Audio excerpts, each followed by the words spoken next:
Bom, dando prosseguimento e para finalizar a parte do estudo do sistema nervoso sob o ponto de vista geral, nós hoje vamos considerar, ou agora vamos considerar, as terminações nervosas sensitivas.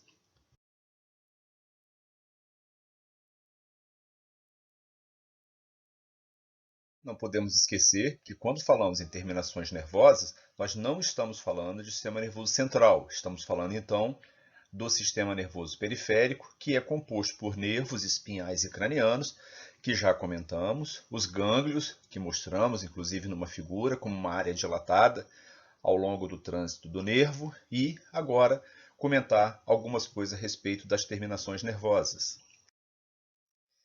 Essas terminações nervosas, sempre para efeito didático, elas são classificadas. Uma dessas classificações é, portanto, quanto à localização. E quanto à localização, recebe três tipos, três nomes.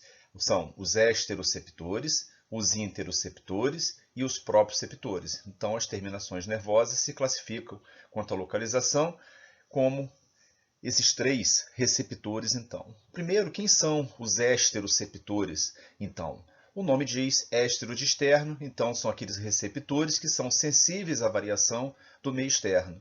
Evidentemente, eles vão estar localizados então na superfície externa, vão poder ser ativados por essas sensações gerais, estímulos gerais, tais como o frio, o calor e a pressão.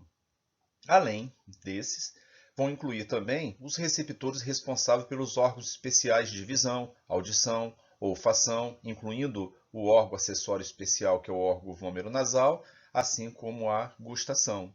Como são órgãos especiais do sentido, mas que dependem de estímulos externos, então nós podemos dizer que esses receptores cabem muito bem numa classificação de esteroceptor.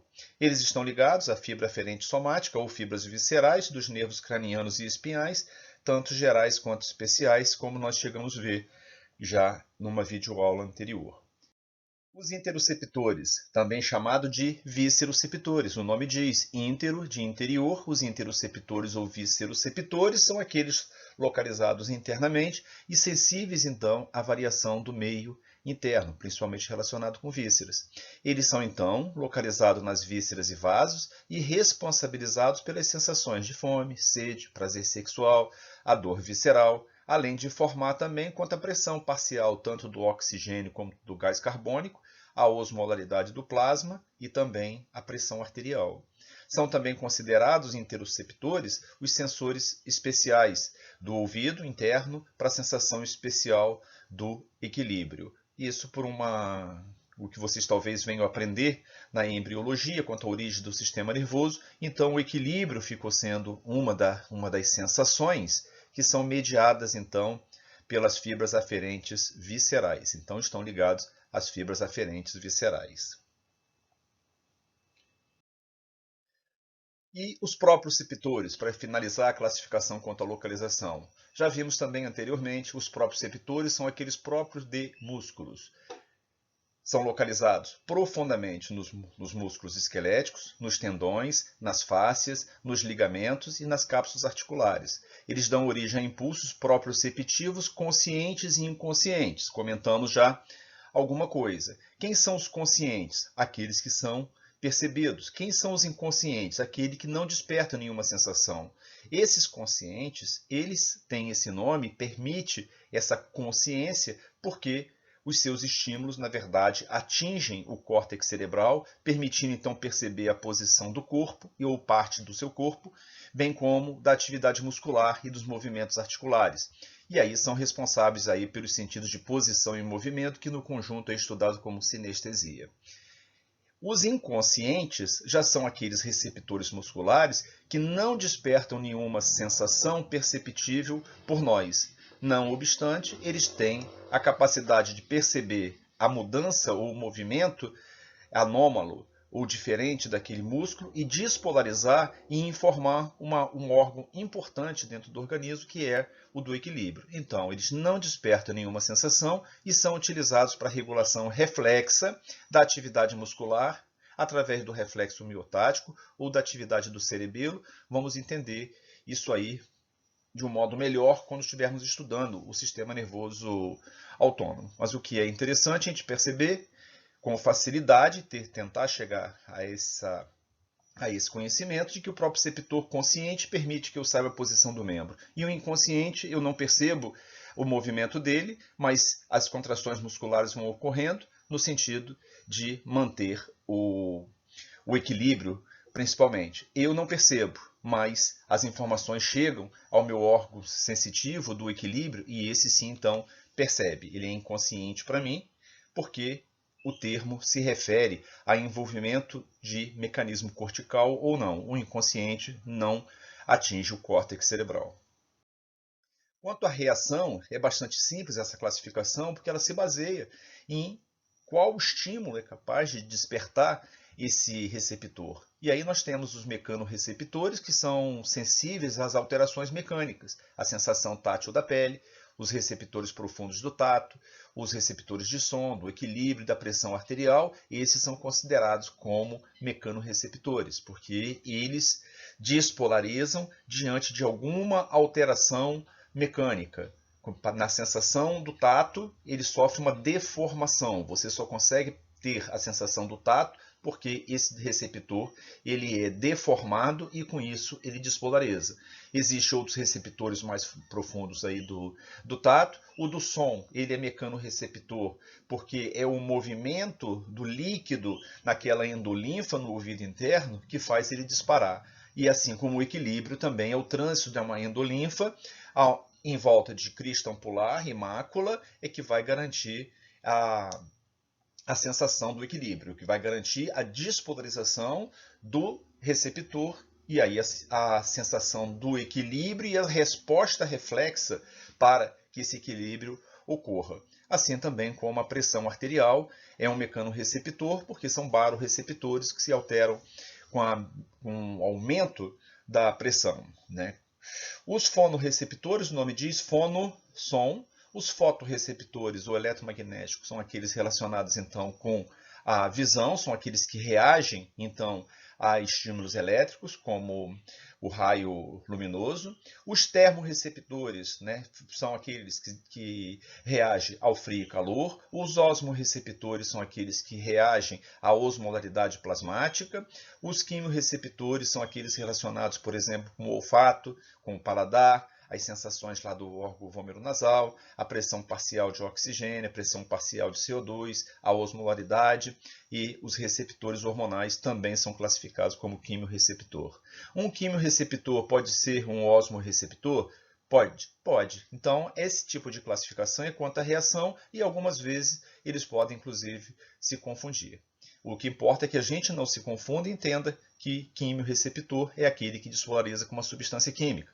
Entender que o olfato que é percebido por nós e pelo animal é porque uma substância química é capaz de aderir à membrana olfativa daquele animal e com isso há um processo, uma despolarização, então vem a sensação da olfação que é percebida, logicamente, no nível cortical, na área da olfação, assim como o paladar. O paladar, os botões gustativos da língua têm a capacidade de despolarizar diante de substâncias diferentes, doce, salgado, amargo, ultimamente tem sido reconhecido o umami, né, e o azedo, e com a despolarização desse botão gustativo, essa mensagem caminha de modo elétrico e também vai para uma área do paladar localizada no córtex, uma parte sensorial então do córtex e permite então você reconhecer esse paladar, que substância é essa, e inclusive desenvolver, né, mais apreciação ou menos apreciação. Você pode gostar ou não gostar e vai depender de influências aí que você ou esse animal teve ao longo da vida. Os nociceptores, né, são aqueles relacionados então com sensações dolorosas. E o que é interessante considerar que a maioria dos receptores pode responder a estímulos para os quais não são especializados, porém sempre com limiares muito altos. Um bom exemplo disso seria a dor sentida quando nós estamos diante de um som extremamente alto. Então, som alto, dor no ouvido. Se o som tem a ver com o nosso fonorreceptor, e para quem estudou A audição sabe que é o órgão de Corti, localizado no ouvido interno, né? Assim, o que tem a ver o fonorreceptor com a sensação da dor. E aí a gente sabe então que é a despolarização atípica em função de limiar, de um estímulo, né, muito forte. E aí acaba despertando. Como também diz que, né, a luz chega a doer o olho. Então, da mesma forma, esses fotorreceptores, segundo alguns autores, eles despolarizam quando o estímulo é muito alto. Quanto à morfologia, eles recebem a classificação de gerais e especiais. E isso tem um pouco a ver com a fisiologia, porque gerais são estruturas simples, né? Então, mas é sob o ponto da morfologia, então porque essa estrutura, essa morfológica, ela é mais simples, é distribuída em todo o corpo e pode ser livre e encapsulada. Mas, ao mesmo tempo, ela nos dá sensações gerais. Já aquelas que são classificadas quanto à morfologia e como especiais, são aquelas estruturas de morfologia mais complexa e que fazem parte aí dos órgãos especiais do sentido, principalmente localizados na cabeça. As gerais têm uma tendência a uma localização, né, bem distribuída na pele, mas principalmente em humanos. A gente sabe que na escala animal isso varia bastante. E as especiais localizadas na cabeça. No caso dos animais, basicamente todos os órgãos especiais do sentido estão presentes na cabeça. Por exemplo, a olfação, extremamente bem desenvolvida nos cães, lógico, começa no nível da fossa nasal desse animal, passa lá para uma lâmina crivosa e chega até o córtex olfatório. Aqui, então, é que ocorre a leitura daquilo que está sendo cheirado lá pelo animal. Como os cães têm uma mucosa olfativa extremamente rica, ele consegue, então, perceber nuances que para o nariz humano, isso aí seria impossível. Então, ele permite reconhecer e identificar uma grande quantidade de substâncias diferentes. Igualmente, né, uma terminação nervosa especial está localizada lá no olho, todo mundo já deve ter ouvido falar, nos cones e bastonetes. Da mesma forma, na presença da maior ou menor luminosidade, ou quase ausência de luminosidade, esses cones e esses bastonetes vão despolarizar e vão levar essa mensagem até um córtex visual. Logicamente, estamos falando de córtex. O córtex é sempre considerado a área mais nobre do organismo e é aquela que tem a capacidade de traduzir aquilo que vem da periferia, traduzir uma sensação, né, e despertar uma reação. Nós vamos ver que esse córtex, tanto ele é sensitivo quanto ele é motor. Um movimento parte do córtex e uma sensação também é percebida pelo córtex. No caso da língua, nós temos um córtex gustativo e nós temos os botões gustativos da língua que pode despolarizar diante dessas substâncias e, logicamente, vão entrar por um nervo craniano e vão chegar até o córtex gustativo. A audição, já falamos, é o órgão de Corti, então o receptor especial é o órgão de Corti, ele despolariza diante da onda sonora e impressiona o córtex auditivo. Nesse córtex auditivo, então, é que vai ser traduzido aquele sinal elétrico e reconhecido, então, pelo córtex como sendo o som de um parceiro, o som de um inimigo e outros sons aí que o animal vai encontrar na natureza. E, da mesma forma, também a questão do equilíbrio. Existe um nervo craniano, ele está ligado a receptores de equilíbrio na mácula estática e a crista ampular, localizado dentro dos canais semicirculares, esses receptores. Quando eles despolarizam, esses receptores especiais, então, despolarizam, eles vão até próximo ao córtex auditivo, onde nós temos a área, então, do equilíbrio. Então, basicamente, é assim que funcionam as sensações especiais e classificadas, então, as terminações nervosas quanto à morfologia, dessa forma, então, gerais ou especiais.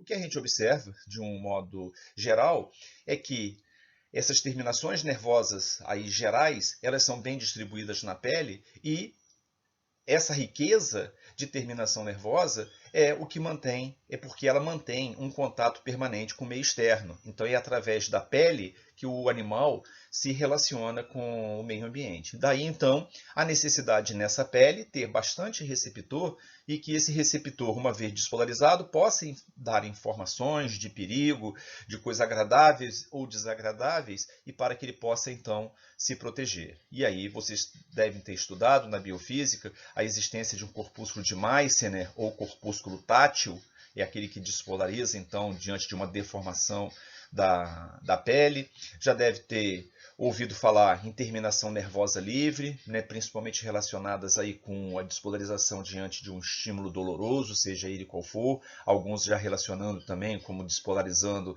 com frio e calor. E existe outros, como o corpúsculo de Vata-Passini, não está desenhado ele aqui nessa figura, mas ele é importante porque ele permite a vibração, e isso em outros momentos a gente volta a comentar a respeito deles. E são vários, então, os receptores aí encontrados na pele do animal. Disco de Merkel, corpúsculo de Krause, corpúsculo de Vata-Passini, corpúsculo de Ruffini, né? Todos esses aí hoje em dia perdendo o nome da pessoa que o estudou e ganhando um nome mais genérico. E no órgão especial e a cabeça, como eu falei também, é um local rico em terminações nervosas, em órgãos especiais do sentido, e que vão ser extremamente importantes aí para a sobrevivência do animal, para que ele tenha suas preferências, para que ele tenha, né, os seus desejos, para que ele tenha condição de sobreviver naquele ambiente, uma hora mais hostil, menos hostil. Então, através de um córtex auditivo, percebe o som daquilo que pode ser o inimigo se aproximando, mas pode ser a parceira sexual também se aproximando.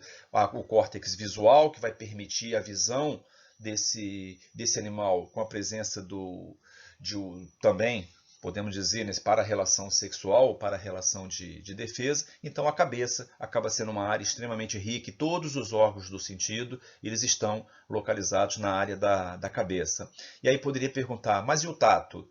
O tato, se pensamos no suíno, onde está o tato do suíno? Não, no nariz. Então é através do focinho que ele percebe, que ele tem a sensação do tato. Aí no equino, a gente vai perceber que eles têm um tato extremamente aguçado na região do lábio. E isso vai permitir que ele faça a escolha do alimento só com o toque do lábio. Isso tudo vai surgir aí ao longo do nosso curso e eu espero que a gente tenha oportunidade de discutir isso aí um pouco mais profundamente.